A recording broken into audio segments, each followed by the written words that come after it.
Hello दोस्तों, नमस्कार। कैसे हो आप लोग? आई होप आप लोग अच्छे से होंगे। आप लोगों की पढ़ाई भी अच्छे से चल रही होगी। दोस्तों, एक अपडेट है, बहुत इम्पोर्टेंट है। आ, उन लोगों के लिए खासकर जो ये कहते हैं कि अरे ऐसा हो ही नहीं सकता, क्यों परेशान हो आप, क्यों गुमराह कर रहे हो, ठीक है। तो ऐसे लोगों के लिए ये अपडेट है लेखपाल वेटिंग लिस्ट से रिलेटेड संबंधित, ठीक है। अक्सर जो है लोग कमेंट करते हैं, पूछते हैं अरे आप क्यों परेशान कर रहे हो लोगों को, क्यों गुमराह कर रहे हो, लेखपाल वेटिंग लिस्ट कभी नहीं आएगी। तो ये अपडेट उनके लिए है, ठीक है। समझ रहे हैं? ऑथेंटिक एकदम। तो अपडेट क्या है, तो इसका थोड़ा सा बैकग्राउंड मैं बताता हूँ आपको। बैकग्राउंड ये है, आपको पता है लेखपाल वेटिंग लिस्ट की एक फाइल जो है सचिवालय में पेंडिंग है, ठीक है। सचिवालय के राजस्व विभाग के सेक्शन 9 में पेंडिंग है, ठीक है।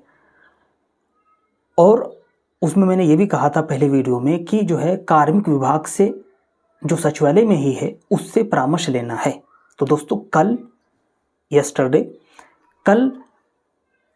सचिवालय के राजस्व विभाग के सेक्शन 9 ने जो है कार्मिक विभाग से परामर्श लिया है, ठीक है। परामर्श लेना जरूरी था, क्योंकि कार्मिक विभाग शासनादेश 1999 के अनुसार ही एकल संवर्गीय पदों पर वेटिंग लिस्ट का प्रावधान है। तो इस वजह से कार्मिक विभाग से परामर्श लेना आवश्यक था। तो कल कार्मिक विभाग से परामर्श ले लिया गया है, यानी कि आपकी लेखपाल वेटिंग लिस्ट की भर्ती की जो फाइल है उसका जो प्रोसेस है वो तेज हो गया है। समझ रहे हैं? पहली बात तो ये है। एक और जो है इसमें वो है, इस वजह से भी प्रोसेस तेज है, वो ये है कि आपकी फाइल ऑफलाइन फाइल नहीं है, कोई हार्ड कॉपी नहीं है, ये है ऑनलाइन फाइल, ठीक है। कंप्यूटराइज है। इस पर जो है एक्शन या रिएक्शन, टीका टिप्पणी जो भी है वो प्रक्रिया तेज होती है, ठीक है। एक टाइम पीरियड पर जो उस पर अपने कमेंट जो भी हो वो देना पड़ता है। कुल मिला के ये है कि आपकी फाइल जो है, जो ऑनलाइन फाइल है वो आगे बढ़ चुकी है, उसका प्रोसेस तेज हो गया है। कल जो है कार्मिक विभाग से जो है इस पर परामर्श ले लिया गया है। पहली बात।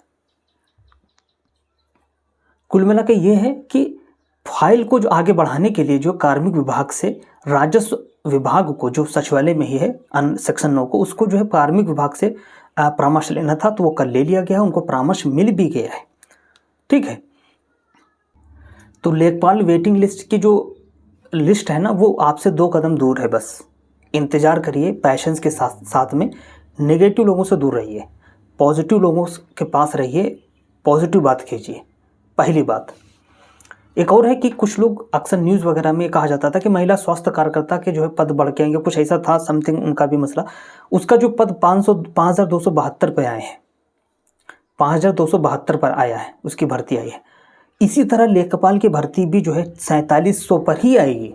जो कहते हैं ना कि नहीं 1921 ऐड होके आएंगी, 7000 भर्ती आएंगी और वेटिंग लिस्ट नहीं आएगी, तो वो ये समझ ले कि वो सब झूठ बोल रहे हैं, वो सब झूठे हैं। ऐसा नहीं होगा।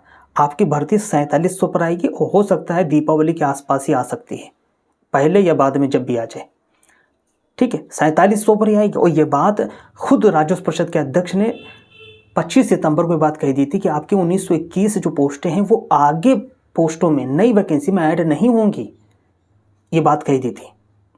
समझ रहे हैं आप? तो कुल मिला के ये बात, मैं 2 पॉइंट बहुत इंपॉर्टेंट जो है फिर से आपसे कह देना चाहता हूँ कि पहली बात तो ये है कि जो नई भर्ती आएगी लेखपाल की पेड 2023 से 4700 पर ही आएगी, ये बात आप ध्यान रखिएगा, देख लीजिएगा। दूसरी बात यह है लेखपाल वेटिंग लिस्ट 1921 पदों पर प्रक्रिया तेज हो गई है, ठीक है। और ऐसा अनुमान है, एक्सपेक्टेड, ये मैं अपने हिसाब से बता रहा हूँ, ऐसा अनुमान है कि विदिन 15 दिन, 15 से 10 से लेकर 20 दिन के बीच में आपको बहुत अच्छी और बहुत पॉजिटिव न्यूज मिलने वाली है। अब एक और अपडेट दोस्तों, आपको पता है कि पीसीएस और आरओ सेंटर ना होने की वजह से उसके पीछे ये है कि आयोग ने, यूपीपीएससी आयोग ने जो प्राइवेट इंस्टीट्यूशन कॉलेज वगैरह उनको नहीं मतलब जायज़ा सेंटर बनाने का फैसला किया है। इस वजह से सेंटर की कमी होने की वजह से वो भर्ती 2 दिन में करवाने की बात कर रहे थे। तो कल विरोध प्रदर्शन स्टूडेंट कर रहे थे, ट्विटर पर जो है कंपेन चला, जो लाखों में ट्वीट की गई और पूरे भारत में टॉप ट्रेंड कर रहा था, ठीक है।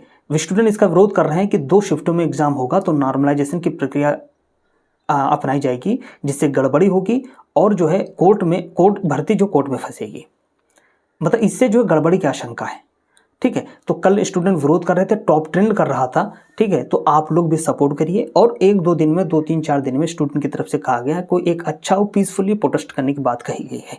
आप सभी लोग सहयोग कीजिए। ठीक है, 2 दिन में एग्जाम नहीं होना चाहिए, ये बड़ी भर्तियां 1 दिन में होना चाहिए, 1 डे एग्जाम होना चाहिए जो पीटी का है। ठीक है, एक और अपडेट दोस्तों, लोअर पीसेस का जो अध्याचन है वो आयोग को मिल चुका है। ठीक है, मतलब जितना भी अध्याचन वो मिल चुका है दोस्तों। अब अगर सरकार चाहे तो लोअर पीसेस के विज्ञापन यानी कि नोटिफिकेशन पेड 2023 से आ सकती हैं, अगर सरकार चाह जाए। ठीक है, तो ये दबाव भी बनाना आप लोगों को ज़रूरी है। अगर आपको लोअर पीसेस का विज्ञापन चाहिए पेड 2023 से, ठीक है, तो जो है आपको दबाव बनाना होगा। अध्याचन आयोग को ऑलरेडी मिल चुका है। आपको पता है कि पेड 2023 से जितनी भी अभी तक भर्तियां हैं 9-10 के आसपास नोटिफिकेशन आए हैं, एक भी भर्ती सामान्य ग्रेजुएशन वाले स्टूडेंट के लिए नहीं है, जबकि आपको पता है कि सबसे ज़्यादा संख्या इन्हीं स्टूडेंट की होती है। ठीक है, तो पेड 2023 से जो है लेखपाल एक सामान्य ग्रेजुएशन वालों के होगी, प्लस के जो लोअर पीसेस के विज्ञापन निकलवाने के लिए भी आप प्रयास करिए ताकि ये 2 भर्तियां कम से कम सामान्य ग्रेजुएशन वालों और सभी के लिए मिल सके। ठीक है दोस्तों, तो अभी तक की ये अपडेट है। आई होप आप लोगों को ये मेरी इन्फॉर्मेशन मतलब इन्फॉर्मेटिव वीडियो लगा होगा। अगर इन्फॉर्मेटिव लगे तो प्लीज़ चैनल को सब्सक्राइब जरूर करें, लाइक करें, शेयर करें और बेल आइकन की घंटी भी दबा दीजिएगा ताकि आप तक जो है जो भी मैं वीडियो बनाऊँ तो पहले आप तक पहुँच जाए। दोस्तों इन सब बातों पर आप क्या सोचते हैं, आप अपनी राय भी दे सकते हैं। नमस्कार।